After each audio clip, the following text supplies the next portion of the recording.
Les épaisseurs peuvent être modifiées. Par exemple, si je trouve que l'ours là c'est pas mal, mais je voudrais tester avec d'autres épaisseurs, ben, une chose intelligente à faire, ce serait de dupliquer avec la flèche noire la totalité pour ne pas perdre ceci. Hein. Je vais faire des tests, donc avec la flèche noire, je sélectionne tout et touche Alt, je déplace et éventuellement agrandir le plan de travail.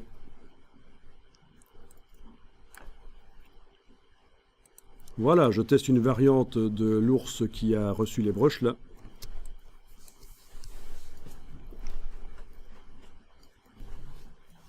Alors, je vais faire des tests sur certaines formes là. Avec la flèche blanche, je clique à côté de tout.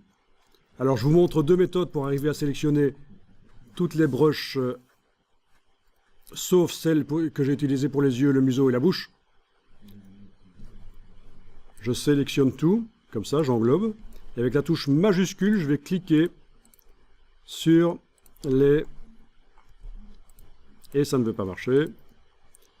Non, parce qu'il fait ça, il faut que j'utilise la flèche blanche plus, en fait.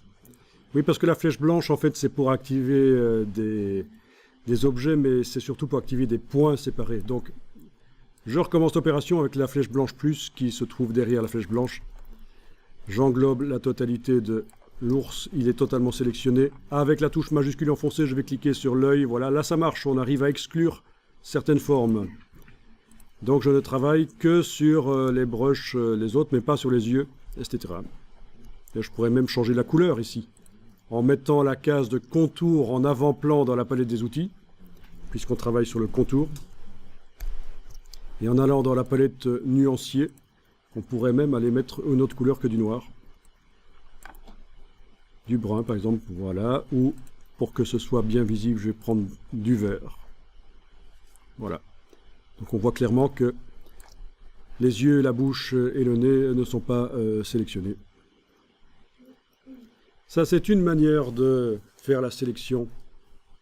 Là, je vais aller en arrière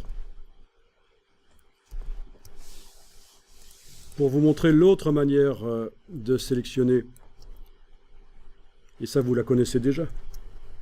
Voyons un peu ça. Avec la flèche blanche ou flèche blanche plus, j'active une des formes qui contient une broche qui m'intéresse. Et je demande sélection identique. Sélection identique. Alors, est-ce qu'il va... Aspect. On va essayer aspect. Voilà, sélection identique aspect. Il a sélectionné tout dans l'ours, sauf le museau, les yeux et la bouche, parce que ce n'était pas la même broche utilisée. Donc là, vous arrivez, grâce à ça, à sélectionner des traits qui utilisent une certaine broche. C'était sélection identique aspect. Je peux remontrer ici avec les yeux si vous voulez. Je clique sur l'œil tout simplement. Sélection identique aspect. Voilà, ces broches-là sont sélectionnées. Les formes qui utilisent cette broche-là sont sélectionnées. Je recommence ici. Sélection identique aspect. Et voilà.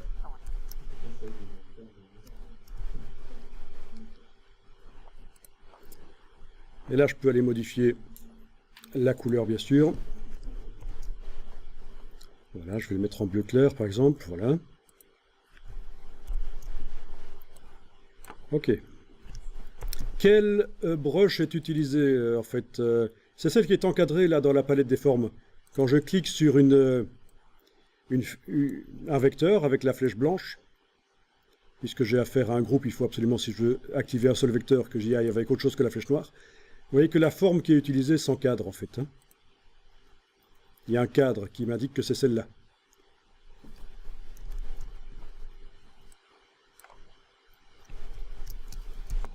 Donc ça, c'est pas mal. Je vais cliquer à côté de tout, rien n'est sélectionné.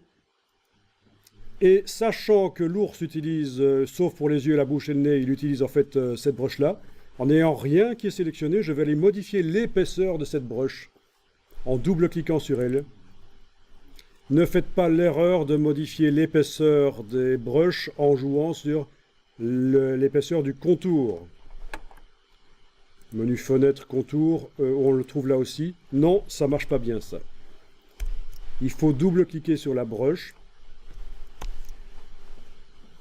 Case aperçue. Alors ici, vous avez même la possibilité de changer le sens de la brush, la manière dont elle s'applique. Attendez un peu. Non, bah, ça fait pas grande différence ici le sens. Par contre, l'épaisseur, ça marche. L'épaisseur, on arrive à modifier l'épaisseur ici avec le réglage fixe. Il y a plein d'autres manières de modifier l'épaisseur, par la pression du stylet sur la tablette, par l'inclinaison du stylet sur la tablette, la direction du trait. Mais gardons les choses simples, on va juste jouer sur l'épaisseur fixe. Donc c'est la même brush, mais vous l'épaississez.